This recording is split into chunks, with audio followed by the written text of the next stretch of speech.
or elective something. So random forest. Isa sa pinaka-favorite ni Sir na algorithm. Sir, mas favorite mo siya sa Mas favorite mo ba siya sa support vector machine? Yes naman. So mas gusto ko tong random forest na to kaysa dun sa support vector machine. Bakit? Mas democratic kasi yung prediction niya. Pag sinabi nating mas democratic, lahat nagpa-participate. Lahat ng variable. Parang sa democratic country, yung ine-elect natin na officials is yung binoto ng majority. Okay? So, sad to say, hindi, joke lang. Wala eh. Kung anong president ng karamihan, yun din yung president mo kahit ayaw mo sa kanya.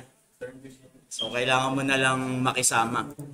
So, ang term niya is yung random forest. So, ang keyword natin kapag random forest is itong term na to, ensemble.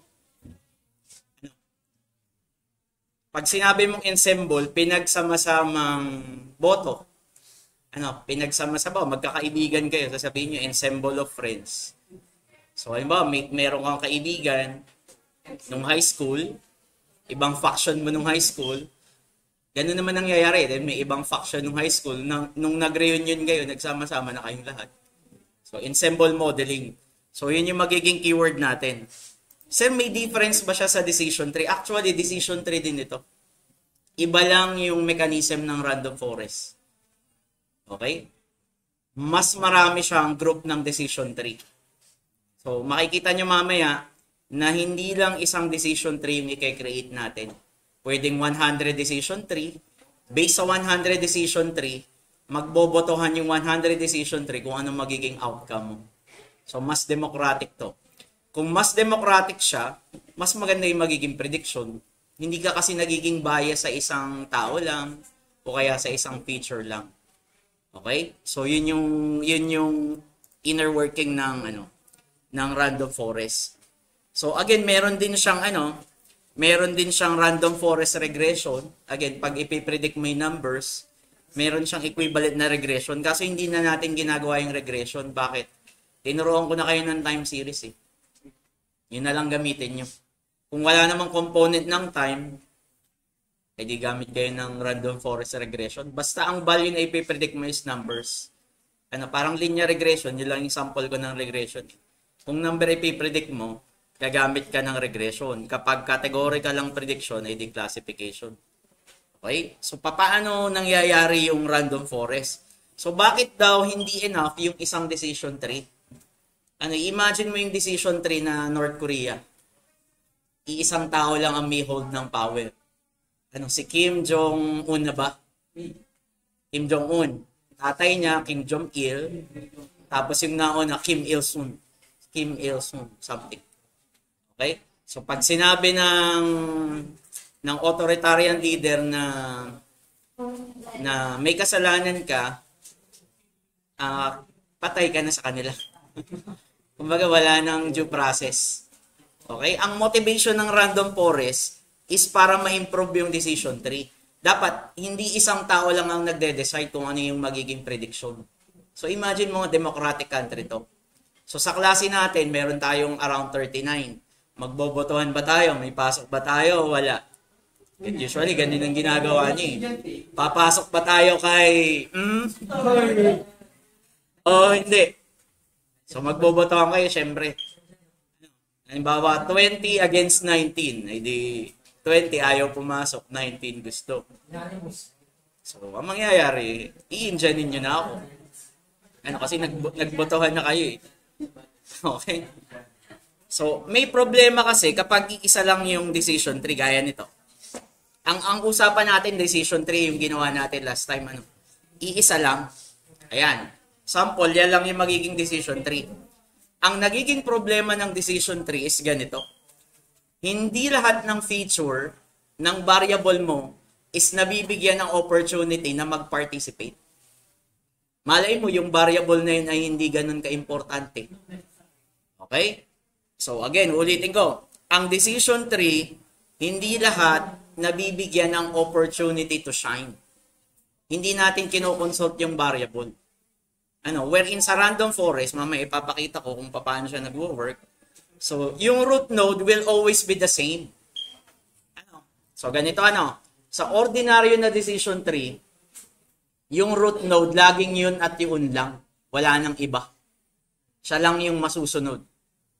More or less, 90% of the time, yung pinakamataas na decision tree, siya lang lagi. Kahit anong gawin mo na random state, siya lang lagi.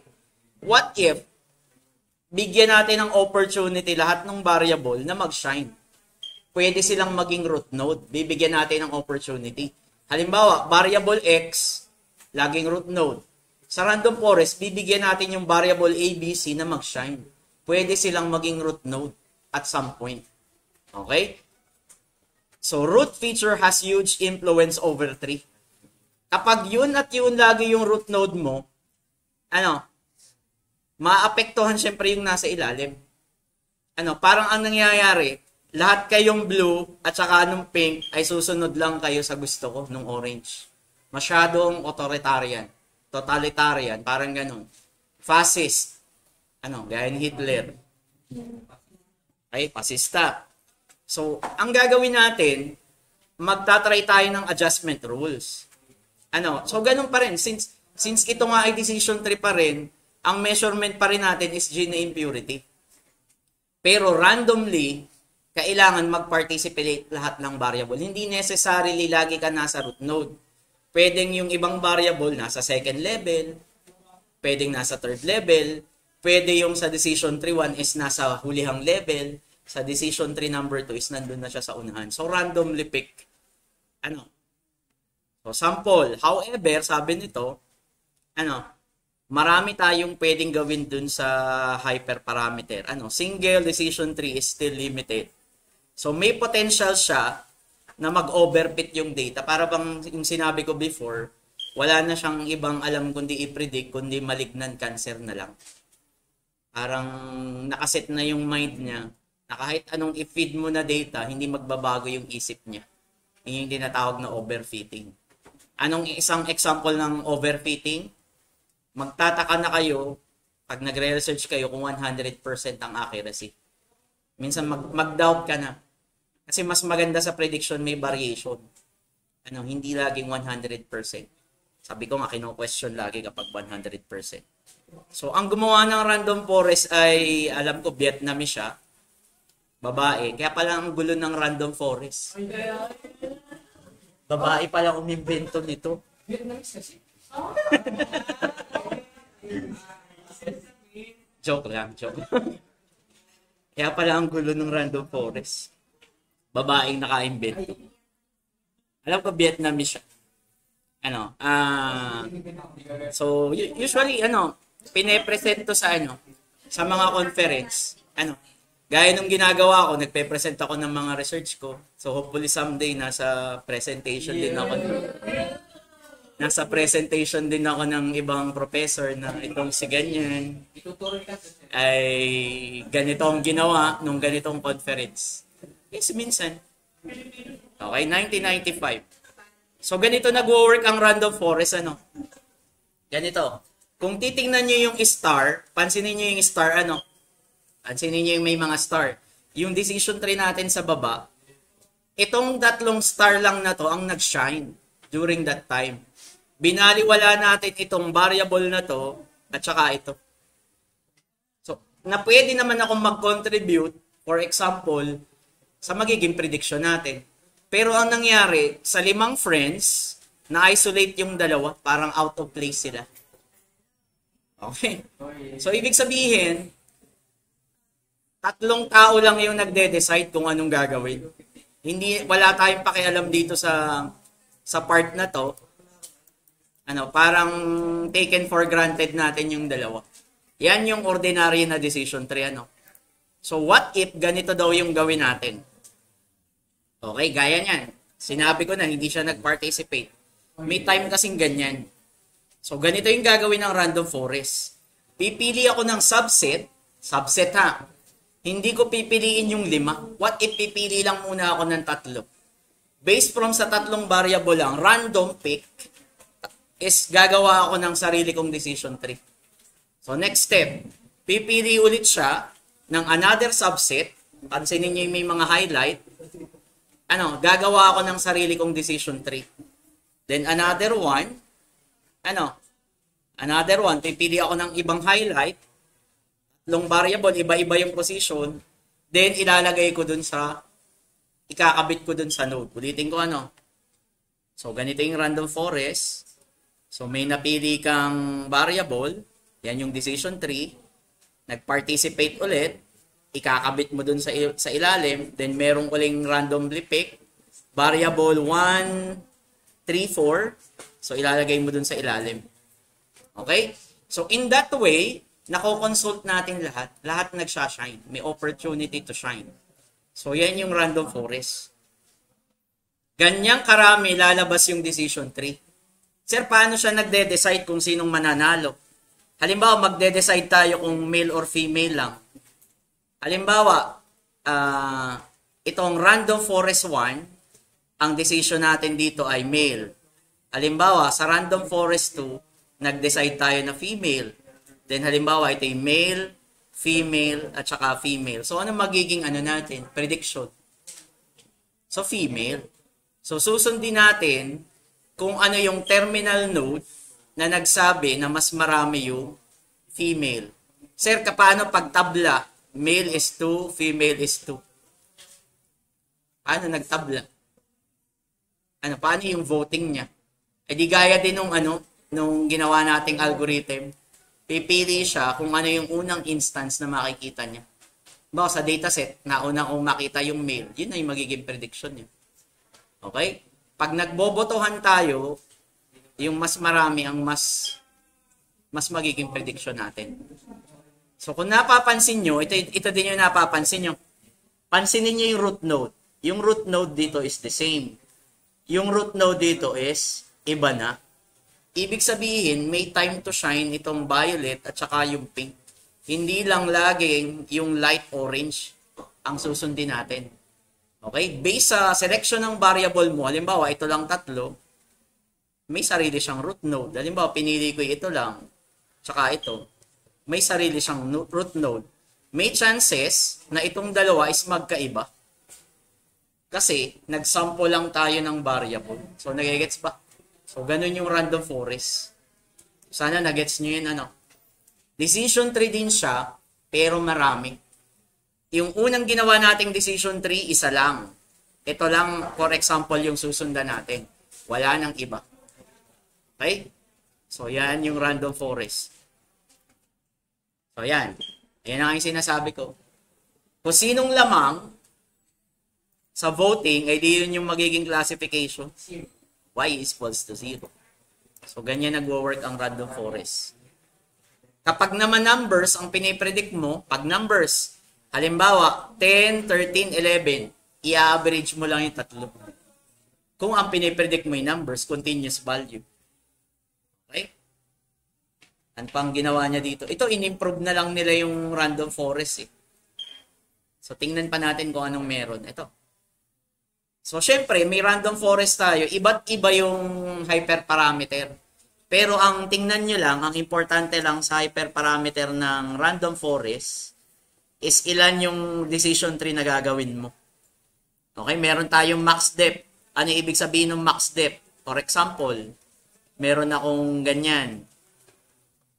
Sinabi kong ang maximum depth lang ng decision tree ko ay 2. So, ibig sabihin, titigil siya dito sa part na to. Ito lang ipapakita niya sa'yo. Maximum depth. Okay? Then, sample split, bihirang gamitin. Minimum sample, hindi ko na rin ginagamit.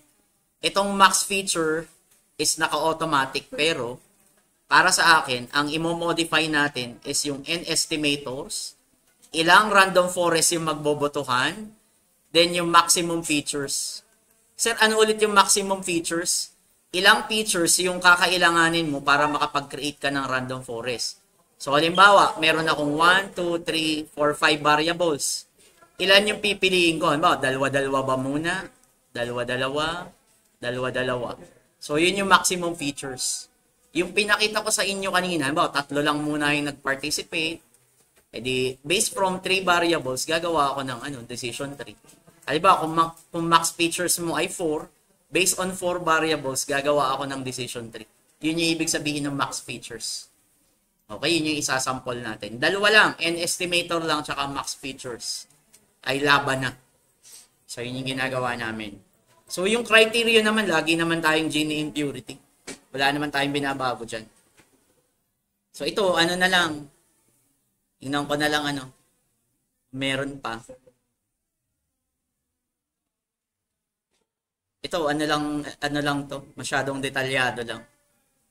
Tingnan ko lang kung may makakuha pa tayo. Wala, halos ganun din. Okay? So, ganun din.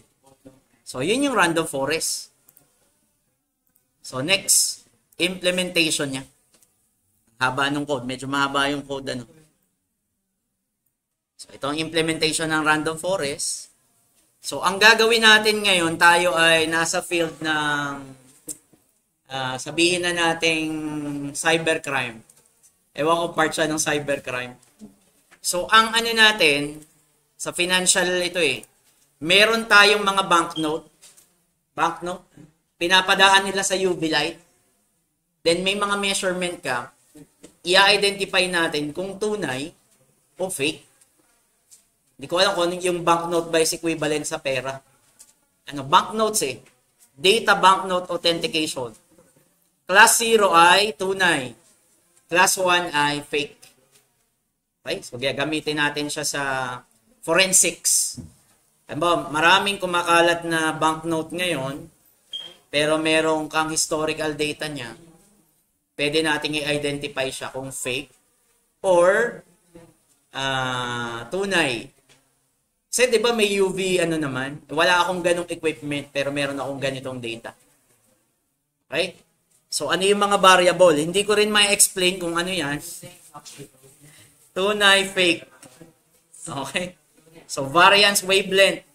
Saan yan? Sa ilaw. Skewness ng wavelength, kurtosis ng wavelength, image entropy. Wala akong idea kung ano 'yan. Pero may idea ako ng random forest para i-predict yan. Okay? Usually, ganoon naman Wala kang idea. Bibigyan ka ng oncologist ng data ng cancer. Wala akong idea kung ano yun. Pero may idea tayo kung paano natin i-predict. Okay? Kaya kailangan pa rin natin sila para malaman natin bakit ganun yung prediction. Kasi sila yung nag-aaral ng medicine.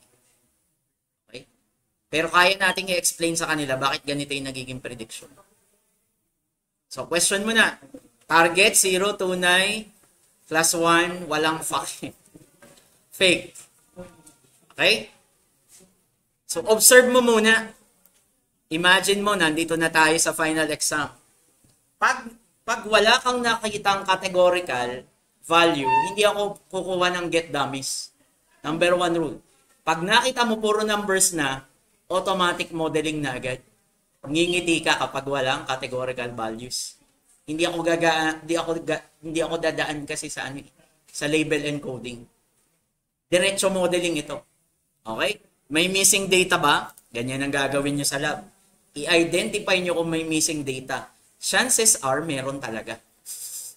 Yung exam natin next week. Chances are, meron siyang missing data. Sasabihin ko na Ha? 100%. Yung ibibigay ko sa inyong final exam, ay i-identify mo lang kung anong magandang algorithm. Random forest ba? Decision tree ba? Support vector machine. Yung unang part, linear regression lang. Pamigay. Linear regression lang yung gagamitin mo. Pero magkakaiba kayo ng data. Okay? Hindi nyo naranasan yung 8 set Bahala na, surprise na lang kung ilang set. Okay? Hindi nyo naranasan. Promise. Prepare ako ng midterm, magbigay ng 8 set. Magmumuni-muni muna ako kung 4 lang o 8. Yes! Kung sino may mataas na accuracy. Okay? So, 1 to 6 lang 1 to 3 lang ang midterm, 1 to 3 lang ang finals. Ganun kasimple. 1 to 3, 1 to 3, midterm and final exam. Sa lecture, 1 to 30 lang. 10 question ng support vector machine, 10 question ng decision tree, 10 question ng random forest. Sir, ilan ang quiz doon? 1 to 15 quiz, 1 to 30 final exam. 1K. Matic. Okay, ganun na lang. Ganun na lang kasimple. Tigta 10 question. Pamigay na. Para masaya tayo magse-sem break. Sana. Actually, wala kayo sem break nga pala. I'm sorry to say, but you need to work. Intern. So, tingnan natin muna sa EDA. Ipapakita ko sa inyo na hindi ganon kadaling mag-classify based sa graph. Lagi nyong gagawin ay pair plot agad do sa mga variable nyo. Bakit sir nagpe-pair plot ka? Gusto ko lang makita kung highly separable yung classes.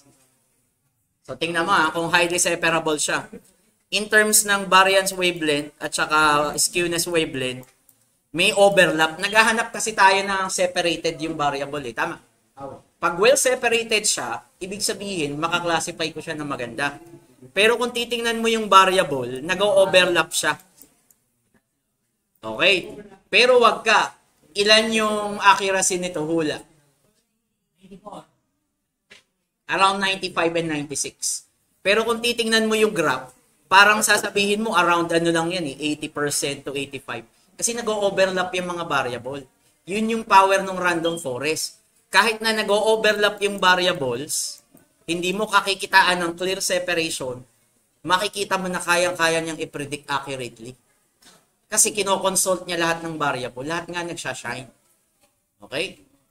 So kung titingnan mo yung graph, parang walang pag-asa na mataas yung accuracy. Lalo na itong part na to. Kung titingnan mo yung kurtosis wavelength at saka yung image entropy, talagang nagsapin na sila. Nagpatong na. Nag-overlap. So isang sign yan na mahirap i-predict kapag gagamitin mo lang yung variable na image entropy at saka yung kurtosis wavelength. Malamang accuracy mo dyan, mga 20 to 30% lang. Pero kung i-consult mo natin lahat, yung variable through random forest, sasabihin ko 95 to 96% yung accuracy niya. Okay?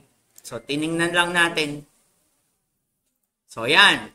So, anong tatanggalin natin? Diretso tayo modeling Yung variable ko na x is lahat ng variable.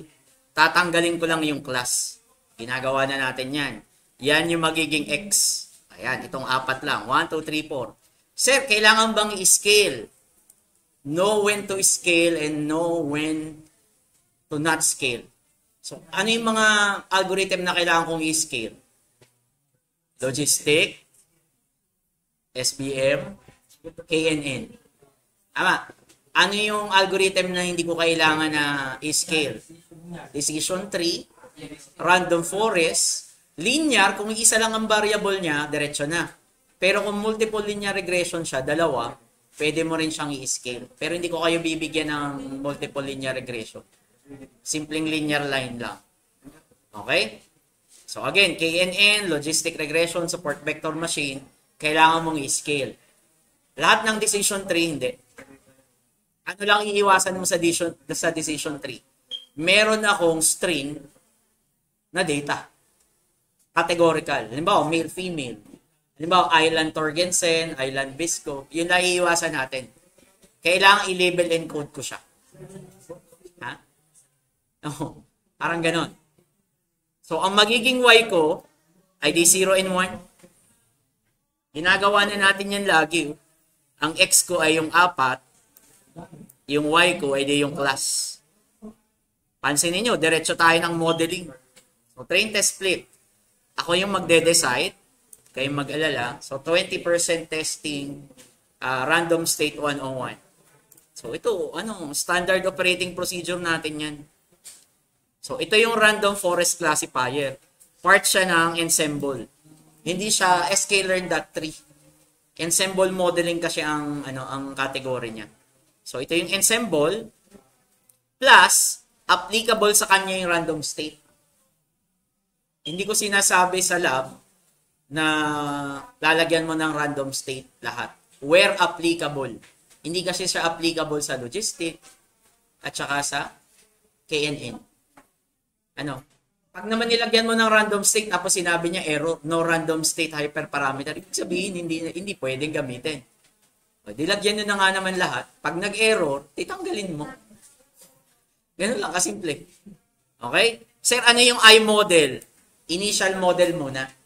Kasi wala pa tayong nilalagay na hyperparameter. Parang kotse. Hihigpitan ko ba yung screw? Ano, yung preno ba masyadong maganit apakan? May kailangan ba akong luwagan? Yung makina ko ba is may i-adjust ako na parameter? Ano, sa mga race car, halimbawa yung Ferrari car, alam nyo ba na ina-adjust lang nila yung configuration ng sasakyan gamit lang ay computer? Yes. Yung Ferrari, sinasaksak lang nila sa laptop yung sasakyan. Nire-read nila yung pwedeng adjustment. Ine-enter lang nila. Halimbawa, torque, maximum torque. Ina-adjust lang nila sa makina. Kasi kung bubuksan mo pa yung hood sa Ferrari, sa F1, sa F1 racing, di ba? Di ba split second nga lang may malaking impact na sa kanila eh. So para may adjust mo siya, pag nag-pit stop yung F1 car, ang bilis magpalit ng gulong, minsan nga wireless na rin ang adjustment eh. Habang umaandar yung sasakyan sa race field, yung chip engineer ina-adjust yung configuration ng sasakyan. Based sa sinasabi ng driver, sasabihin niya, parang kinukulang ako sa acceleration. So remotely ina-adjust ng chip engineer yung isa sa pinakamagastos na sports F1, mga race car. Kasi magkano yung isang niya? Malaki din ang premyo, syempre. Yung mga race car driver naman, hindi lang sila nagre-race para sa price. So, syempre, pag sinasabing ang Ferrari is laging nananalo sa F1, pansinin mo yung sales ng sasakyan nila, nag-shoot up din. McLaren, Mercedes. Okay? Pag laging nananalo yung McLaren, kaya nilang makalan yung sasakyan nila kasi prestige eh. Ibig sabihin, nananalo kami sa race car driving. Quality yung sasakyan namin. Pwede silang magtaas ng stocks. Pwede silang magtaas ng presyo ng sasakyan. So, initial model. So, I-train, Y-train. So, standard operating procedure. Then, ang prediction natin is ito. 010101. 0, tunay, 1 fake. Baligtad yung label. Walang tamang label dito So, ang niya is around 99.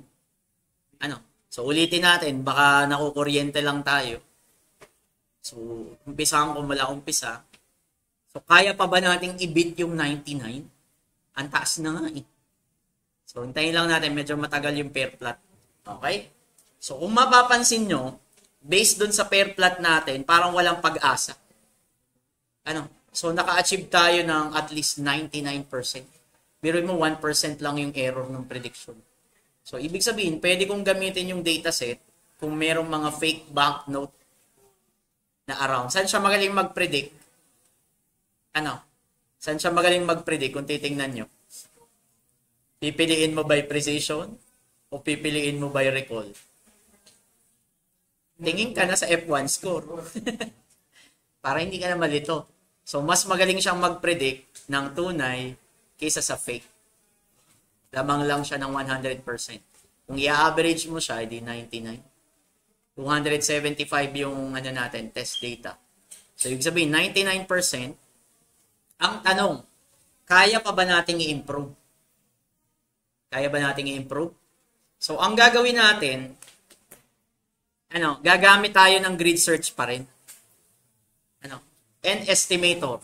Yung N-estimator, halimbawa, ilang decision tree ang kailangan for prediction? 25 decision tree ba? Sir, bakit ang pinili mo yung add number? Para walang tabla. Talagang majority vote siya. 25 decision tree ba yung magbobotohan ng prediction?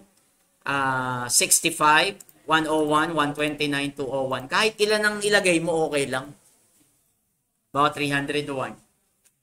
Ito ay, sabihin kong ito ay 151. So, itetest natin yung mga N estimator. Plus, pwede pa nating dagdagan yan, by the way. Pwedeng yung max feature, sabi ko pwedeng max features eh. Halimbawa, 3 variable lang ba agad yung magpa-participate? 4-4 ba yung decision tree? Ilan variable natin? 4 lang, di ba? Okay. Sir, pwede ka bang mag-recommend ng 2 lang? So, sige. 2, 3, 4. Kasi ang variable natin 4 eh. Sir, definitely, walang gagawa ng max feature na isa lang. Ano? Ibig sabihin, isa lang yung max feature. Hindi isang tree lang siya. At least 2. By experience ko, sa decision tree, hindi ko rin tinatry yung 2 lang. Nawawalan yung variation. So, ang gagawin natin, it's either 3 or 4. Okay? So, ito yung number of estimator, ito yung number ng participating max feature. So, ilalagay ko din dito. So, pwede ko sabihin ito ay max features. Titingnan natin kung pwede nating i-improve. Sana. Pero ang laki na nung 99%. Ang hirap na niyan talunin. So, N estimator ko, itetest natin isa-isa. Dito sa random forest classifier pa rin, na random state is 101, itetesting natin isa-isa. Medyo mabilis pala.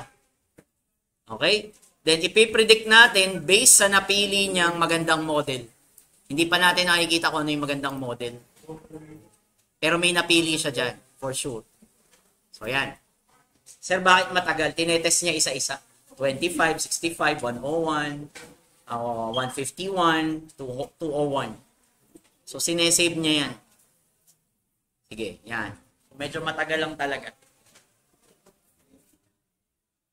Tagalog talaga yung comment. Ito ay finite ang optimized configuration.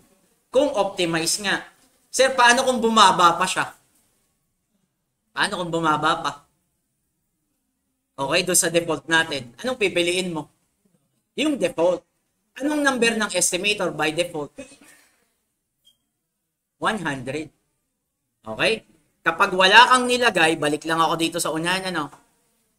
According sa manual, kapag wala kang inilagay, by default, ang number ng estimator mo ay 100. Base dun sa manual. Ulitin ko, pag wala kang nilagay, ang number ng estimator ng random forest mo, by default, ay 100. Ang max feature mo ay auto. Ano yung ibig sabihin ng auto? Lahat magpa-participate. Yun yung ibig sabihin. Okay, so tingnan natin kung ano yung sinabi ng parameter. Identify the best parameter. Di nag-grid search na nga tayo, no? I-identify ko na yung best parameter. Max features is tatlo daw muna yung magpa-participate. Ang N estimator is 101. So, itry natin kung mag-i-improve yung model natin. Ang max feature ko ngayon ay 3. Ang N estimator ko ngayon ay 101. So, random state 101 pa rin. Yan yung sinasabi ng grid search siya. So, kung may improve pa natin, edi titingnan natin. So, again, another model, another fitting. Ito, kung gusto mo lang makita yung importance ng variable, so, ibig sabihin, 60% ng prediction is nanggagaling sa variance wavelength. 21% sa skewness, 14% sa kurtosis wavelength, image entropy is around 3% lang. Kung kaya mong i-give up ito, 3 variable na lang yung gagamitin mo. Kung gusto mong i-give up yung 3%. Pwede kasing ganyan eh. Naniniwala ako na itong 3 lang talaga. Kung pwede mo siyang i-give up, it's your call. As a professional data analyst someday, it's your call kung tatanggalin mo na yung 3%. Sir, anong magiging advantage niyan? Mas simple lang yung model ko kasi tatatlo yung variable ko. Kung hindi mo siya kayang i-give up, hindi mo kayang mabuhay nang wala siya, yung 3% na pagmamahal, ay di wag mo i-give up. Okay? But si Ayan na naman. Okay? So, tingnan natin. So, pinredict ulit natin, may improvement ba? Kung walang improvement, sorry to say, meron ba? May nakita ka? Yes. Kanina ito ay 99, kanina ito ay 98. Hindi mo napapansin pero nag-improve siya. So ang gagamitin ko na final model, max features ay 3, tapos ay N estimator ko is 101. By default 100, nangyari 101. Siguro yung decision tree na ika 101, siya yung nag-decide kung bakit naging 99%. Okay? Confusion matrix, alam niyo yung gawin niyan. Tingnan lang natin kung ano yung true positive rate. Okay? Magaling siya sa fake. Walang error eh. Okay? So, sorry. Tingnan ko muna. Baliktad tayo. Yung 0 ay real. Tama pala. Kala ko baliktad. Tama pala. Yung 0 ay real. So, may error tayo sa real ng 3. Ang nangyari do sa model natin, kanina magaling siya sa totoo. Ngayon, gumaling na siya sa fake. Na-increase mo pa rin na may accuracy. Lumipat lang do sa kabila. Okay? 3 beses tayo nagkamali sa totoong banknote, 0 times dun sa fake. So, paano mo, sir, i-represent yan? Di babaguhin ko na to. So, ito yung 101. Yan yung pinaka-best model eh. So, ito ay max features equals to 3. So, ito yung random forest. Sir, bakit may for loop dyan? So, tingnan nyo tong part na to. Ilan ba yung i-generate ko na decision tree? 101. Okay? 101 na decision tree. Ito yung decision tree 1. Then up to, meron akong decision tree na 101. Sir, ano yung code? Explain ko lang yung code ano. For I in range nung model estimator. Parang sinabi mong 0 to 100 lang. Kasi hindi naman counted yung 101 eh. Tama. Ibig sabihin, ang indexing ng decision tree ko is from 0 to 100. 101 din naman. I-represent ko siya as text. Ano yung I dyan? Decision tree index 0. Tama ba? Yung feature names ko, ano yung value ng columns ko? Ay di wavelet, wavelet, wavelet, image entropy. So, ganun yung mangyayari. Okay? So, tanggalin ko na lang muna to. Ba lumalabas yan? Save ko muna. Save. Okay? So, nag-loop lang tayo from 0 hanggang 100. I-represent mo yung text base ng model estimator I. Ipakita mo sa akin yung decision tree number I in a text representation. Nasa na sir yan? Pag generate natin. So, medyo matagal. Itong nandito sa ilalim, kung titingnan nyo, ang dami nito ha. So, tingnan ko lang dito sa ibabaw. Sige, okay lang yan. Teka, natatagalan ako. So, ipapakita ko lang sa inyo yung mga random forest natin. So, talagang marami siya. Okay? So, yan. So, ito ay decision tree number 0. So, ito yung decision tree number 0 ko. Ganyan yung, ano niya, yung prediction hanggang dyan. Ito yung decision tree pangalawa. Imagine, meron kang 100 ganyan. 100 yung magbobotohan dun sa prediction natin. Mahaba talaga. Sir, paano may ipoprogram yan? Ay di marami kang if statement, 101 na well-structured na if statement. Yung result ng 100 na if statement, 101, bibilangin mo yung true, bibilangin mo yung false. Kung magpo-prototype ka, yun yung magiging prediction mo. Nagigets ba?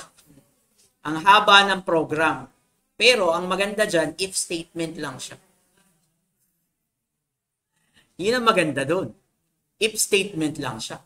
Pero gagawa ka ng sangkaterbang daming if statement.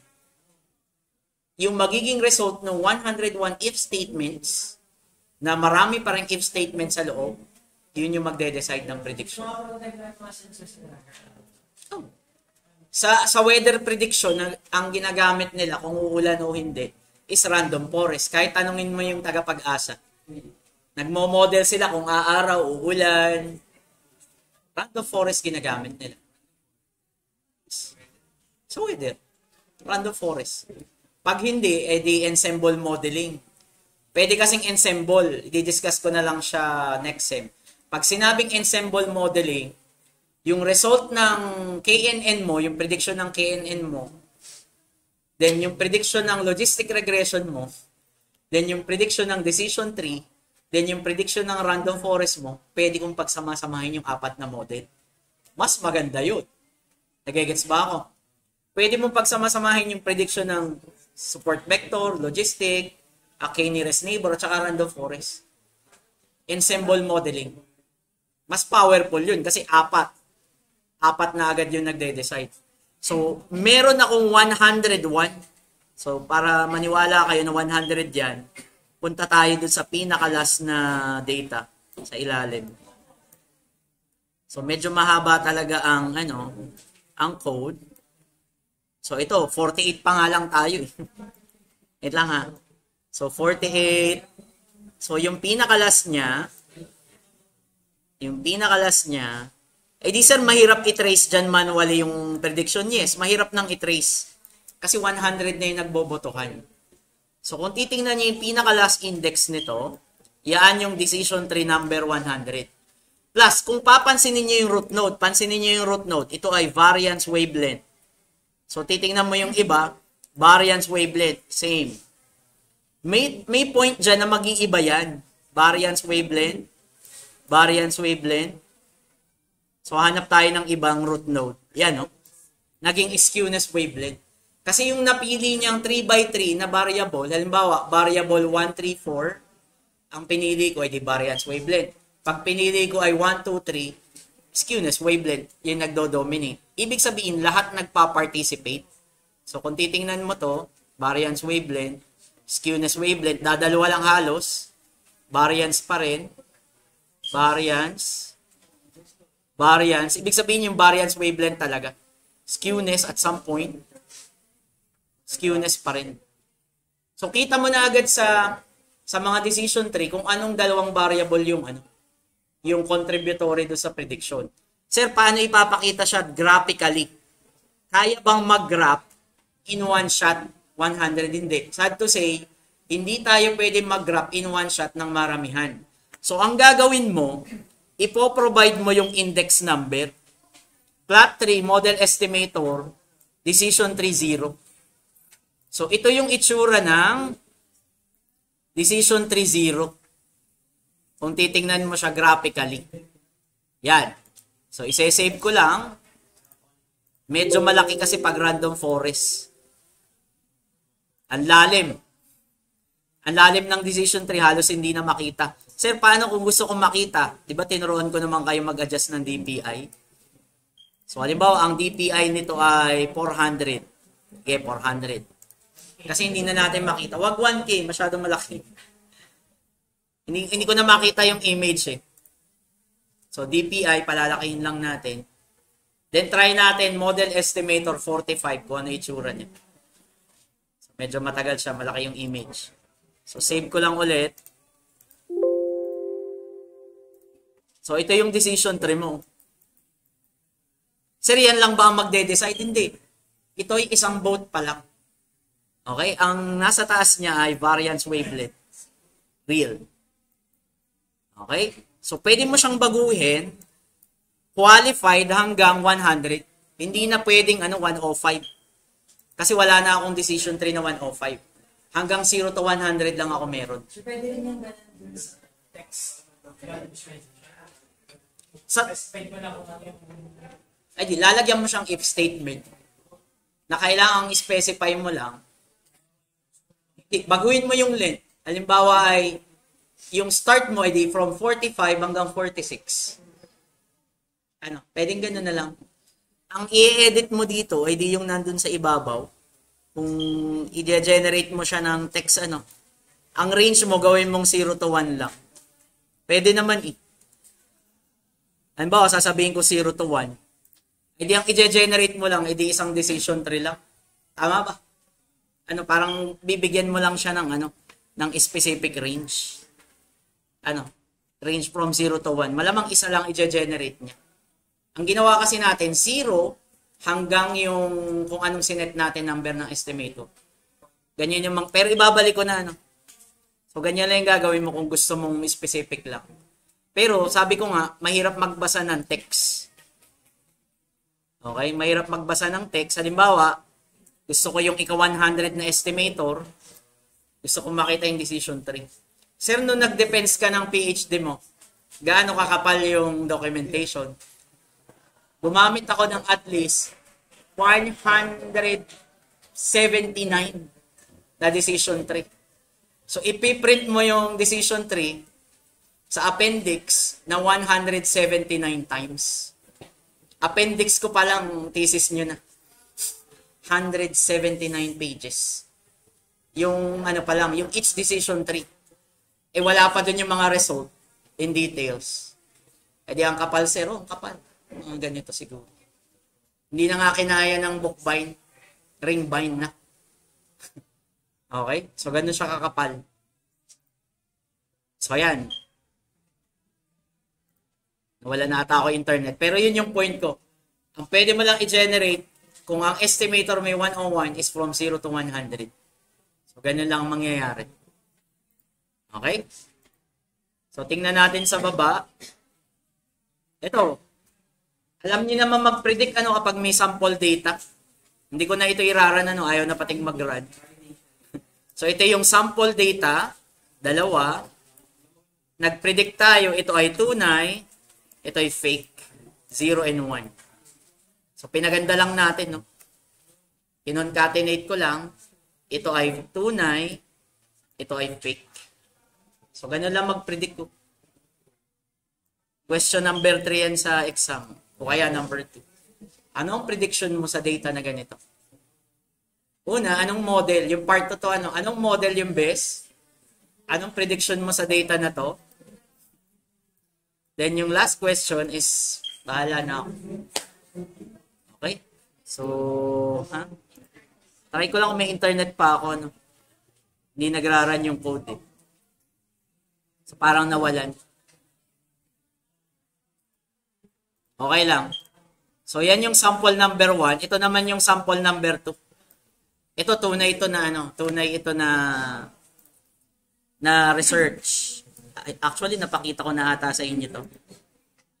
So, kung titingnan natin to, ito yun.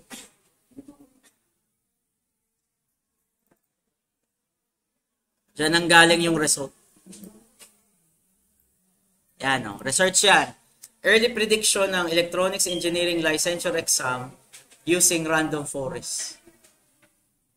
Yan yung ginamit namin. Ako lang pala, solo lang ako dito.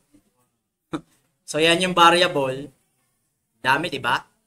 Pero binawasan na lang kasi sobrang complicated ng model. So, ito siya. Papakita ko sa inyo paano nangyari yan. So, meron tayong data ng ECE passer, tinrace namin, 2015 to 2020, old curriculum. Ano, based dun sa modeling, ito bawas na yung variable. Actually, marami siyang variable. 30 plus. Kinuha namin grade sa algebra, sa engineering math, sa differential, integral calculus, differential equation, analytic geometry. Meron pa sila dati nung trigonometry, nung wala pang K-12. Ano, nung engineering nun ay 5 years. So, ito yon. Ito yung mga last na data. So, math average, ibig sabihin, ang average niya is 2.7. Mababa, di ba? Pero, 500 student, I think, 500 nga ba? So, ang average ng ECE grade ng math ay around 2.7 lang. Hindi ko alam kung ilan to, pero madami siya. Professional subject, halimbawa, CPE 1, CPE 2, CPE 3, CPE 15, 21, 28. In-average namin lahat ng professional subject, halos mag-3 na. Yung mga ECE. LE average. Anong LE? LE1? Hindi siya elective ba? Electrical. Ano? LE. Circuits. Sa madaling sabi. Ang nagtuturo nito is Electrical Engineering Faculty. Explain ko lang yung table, ano. Ano yung VR? Actually, marami yan. Merong VR, merong VA, merong QR, merong, kung di ako nagkakamali, is AR. Verbal reasoning, verbal assimilation. Ganito yung result dati ng entrance exam. Kinuha namin sa guidance. Quantitative reasoning. I think FR yung isa. Figural o kaya abstract reasoning. Kapag nag-neuro test kayo, pag magtatrabaho kayo, bibigyan kayo ng mga picture na ganyan. I-identify mo yung next pattern. Figural reasoning. Halimbawa, 4 na dot, naging 3. Eh di 2 na lang. Tama. Ganyan. Pag magtatrabaho kayo, ma-experience nyo yan. Neuropsychological testing. Tinetest ang inyong figural reasoning. Sir, ano yung A? Ang verbal reasoning is average, average, above average, then meron dyang BA. Yes, sad to say, merong na-admit sa electronics engineering program, di ko alam kung may backer, pero natagpuan namin na below average ang verbal reasoning. Ano yung verbal reasoning? Pag binasa mo yung isang sentence, naiintindihan mo ba siya? Pag mataas ang verbal reasoning ninyo, hindi kayo prone sa fake news. Sad to say, marami sa mga botante natin is mababa ang verbal reasoning. Balik tayo sa result ng PISA. Napaka-controversial. Ang Pilipinas, ang pinakaputot pagdating sa reading comprehension. Part siya ng verbal reasoning. Hindi, sabihin na natin, may result talaga ang PISA. Ang Pilipinas, in terms ng elementary level, basic education, tsaka high school, pinakalas sa mga nag-participate na hindi naiintindihan kung ano yung binabasa niya. Sad to say. Sinasabi yan ng data. I-search nyo PISA. Rank class ang Pilipinas. Nawala yung internet ko eh. Pero tayo ay nakakahiyaman. Nawala internet ko, hindi ko alam. Basta hindi ko na lang ito i-execute ano. Pero tingnan nyo yung PISA result natin. Nakakahiyaman. Pero tayo na yung pinakalas. Dati ang yayabang pa natin, ang galing nating mag-English. Ang bentahe daw ng Pilipino ay magaling tayo mag-English kasi native sa atin eh. Wala na. Nakakatch up ng Vietnam. Nakakatch up ng China. Okay? Call center agent, mabenta ba ang Pinoy? Hindi na. Nakakatch up na nga yung ibang lahi. Masyado kasi tayo naging kampante. Okay? Unang-una, sa funding na lang ng education, kita mo na ang disparity. Okay? Although DepEd pa rin ang may pinakamalaki sa budget portion, pero hindi siya enough. Kulang pa rin talaga. Okay? Ilan ang lag natin sa classroom kung nagbabasa kayo ng news? Sa basic education, kulang tayo ng 165,000 classroom para lumuag-luag lang yung education system natin. Around 30,000 o kaya sabihin ko ng dati 30,000 eh, na basic education teacher. 30,000. Imagine 30,000. Huwag na tayong lumayo sa amin na lang SUC. Ilang kaming CPE faculty na permanent? 4. Punta ka ng Batangas State. Ang permanent nila sa CPE faculty, 27. Ang dami nilang section ng CPE. Kasi 27 yung regular nilang faculty. Cavite, sa mga friends ko, around 21. Ilang section na sila doon? 4, at least. Ang population ng engineering natin dito, sabihin ko na kung sa isang year is 90. Tama. Times 6. 360. Times 6 mo pa ulit. So, around 2,000 at least. So, ang engineering natin dito is 2,000. Alam niyo ba kung ilan sa Batangas State? 20,000.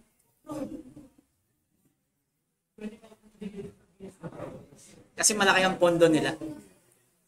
Kung nakikita nyo yung shinare ko na nagaa ng budget ng SUC ng Calabarzon, pumapalo sa 2 billion, 1.8 billion ng Batangas State. Alam nyo ba ang SLSU ang pinakaputot lagi sa budget sa Calabarzon? Swertihin na tayo na 600 million, yun na yung pinakamataas.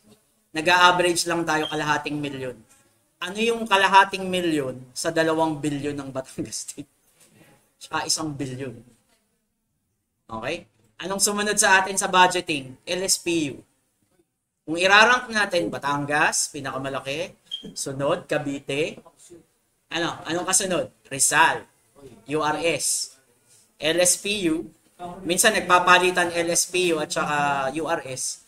Pero, ni kailanman, hindi tayo umalis sa pinaka-fifth in terms ng budget. Consistent. Yes. Kaya sabi ko sa inyo, huwag niyong sayangin yung tax namin. Kasi tax namin ang pinampaparal sa inyo. Kasi free hire it. So balik tayo sa data set. So wala akong missing data. Tatapusin ko to within 15 minutes o kaya 10. Kailangan mo bang i-scale? Again, hindi kailangan i-scale ang mga decision tree model. So no need. Exploratory data analysis. Mean, average, grade. Mataas naman pala. 2.30. ECE average 2.46. Circuit average nung meron pa 2.27. Saan sila nahihirapan? Sa professional subject talaga. Tsaka sa math. Tsaka sa LA average. Okay? Sir, hindi mo na sinama dyan yung JEC. Based sa analysis namin, walang kinalaman na nauno ka sa Rizal, papasa ka ng board exam ng ECE. Wala siyang kinalaman. Which is very obvious, common sense na lang. Magaling akong sumayaw, papasa ba ako ng board exam someday sa PE? Okay? Ang grade ko sa PE 1 to 4, 1. Papasa ba ako ng board exam someday? Wala, tinanggal na namin. Hindi siya, wala siyang effect. Wala lang to, kinarap ko lang. So, nag-pair plot lang tayo, kayang separable? Hindi din. Kung titingnan mo, may mga overlap. Ito yung data natin. Sir, question, gagamit tayo ng random forest, decision tree. Meron tayong data na VR. Tama ba? Anong gagawin natin? Label encoding. Ayan na. Ni-label encoding, ang nawala ay yung average.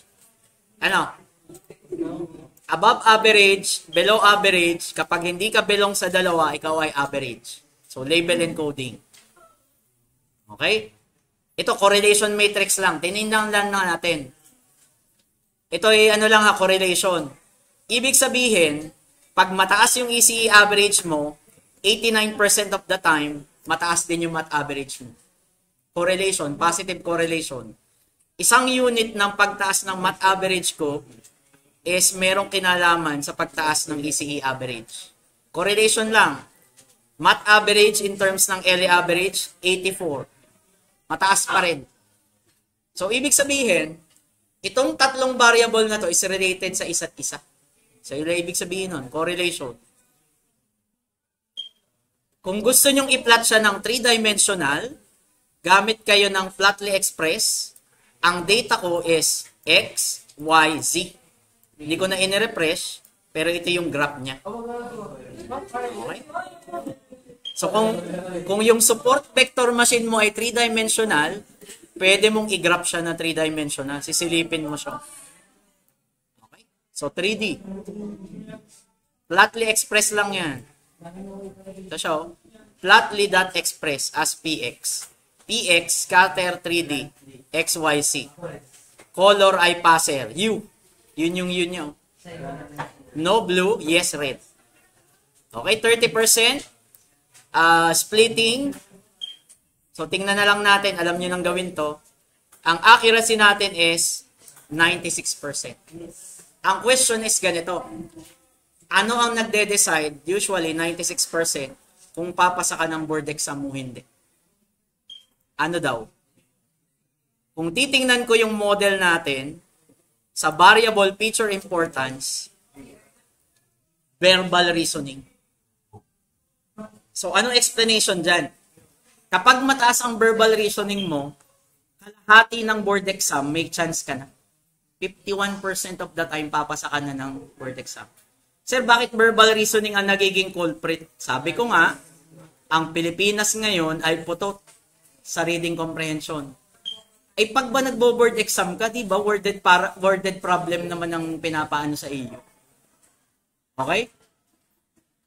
So may research na nagsasabi, halimbawa ano? Find X. Halimbawa, ganito yung problem. May research na nagsasabi na kapag binigyan mong engineering student ng ganito, yakang-yaka. Kayang-kaya niyang solvein yan. I-convert mo to sa paragraph form. Wala na. Tapos na. Hindi na niya kayang sagutin. Kasi nga, mahina yung kanyang reading comprehension. Kayo, pag pinag-solve ko kayo ng worded problem, Lydia is 3 times, halimbawa, Lydia's father is halimbawa 35 times younger, 3 years ago. What is the age of his father and Lydia? Pero itry mong i-equation siya. Dalawang parallel na halimbawa equation. Halimbawa x equals halimbawa is y plus 2. Kayang-kayang solve niya ng mga bata. Alam nila kung anong gagawin eh.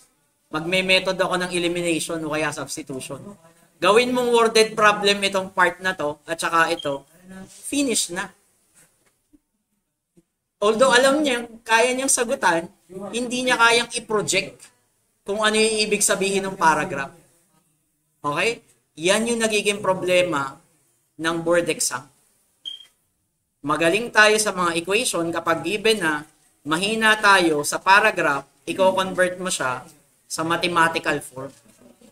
Which is, 80% ng board exam ng engineering is worded problem.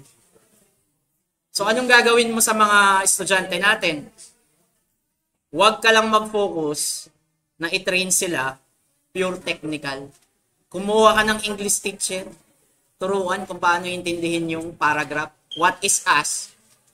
Nung elementary tayo, hindi ko alam kung ganito pa rin ang method eh.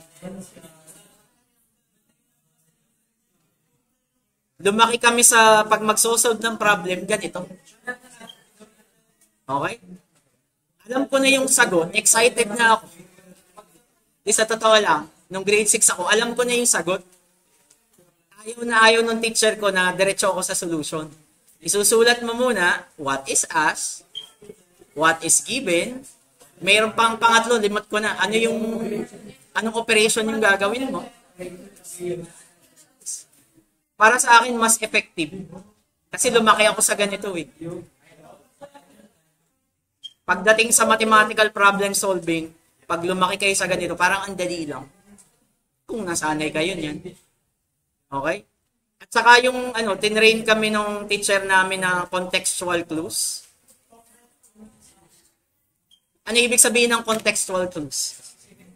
Hindi man directly implied sa paragraph na sad yung nagsusulat, pero may idea ka na malungkot yung nagsusulat.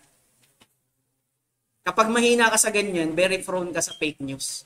Kasi literal mo siyang binabasa. Literal. Ang dami nga nagko-comment eh. Halimbawa, TV series. Lawyer sa Netflix, sinabing sinusuportahan niya si Duterte, pero fictional lang yung character. Yes. Galit na galit yung mga nagko-comment. Nagse-celebrate kasi sinuportahan daw ni attorney fictional si Duterte. Which is fake.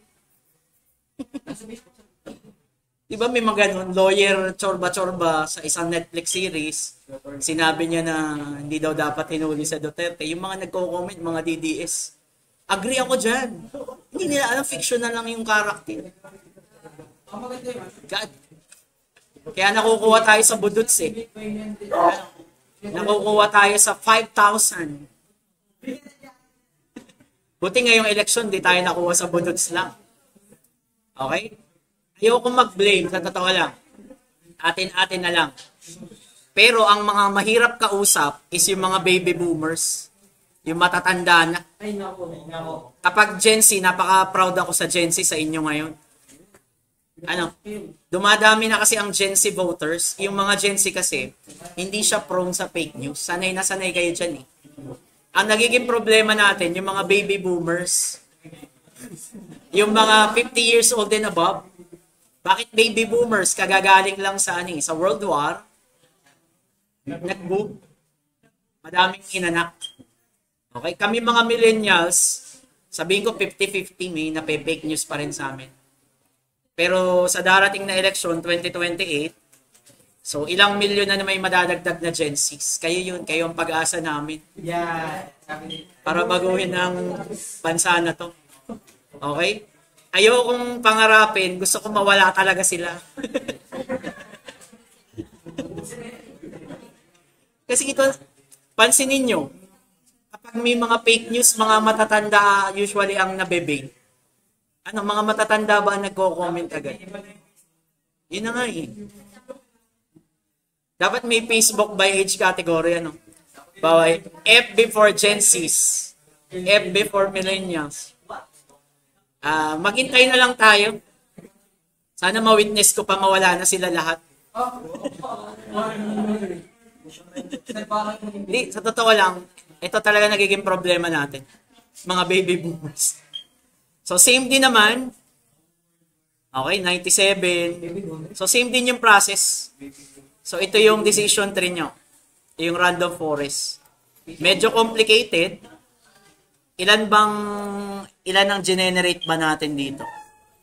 So, tingnan ko lang ilan generated natin. 31. Ang best model natin is meron tayong 31 estimator. Then, meron tayong max features na 3. Okay? Ito lang yung hahanapin natin sa laboratory kapag random forest. Okay? So, dito ko natatapusin yung SEM. So, exam natin ng Wednesday. Umpisahan na lang natin ang written dito ha. 11 to 12. 11 to 12. Sa oras lang. Then sa lab, ay di-schedule nyo. Okay? Take the 10 question lang. SBM, decision tree, random forest. 1 to 30. Question? See you sa exam. See you next game. Alright?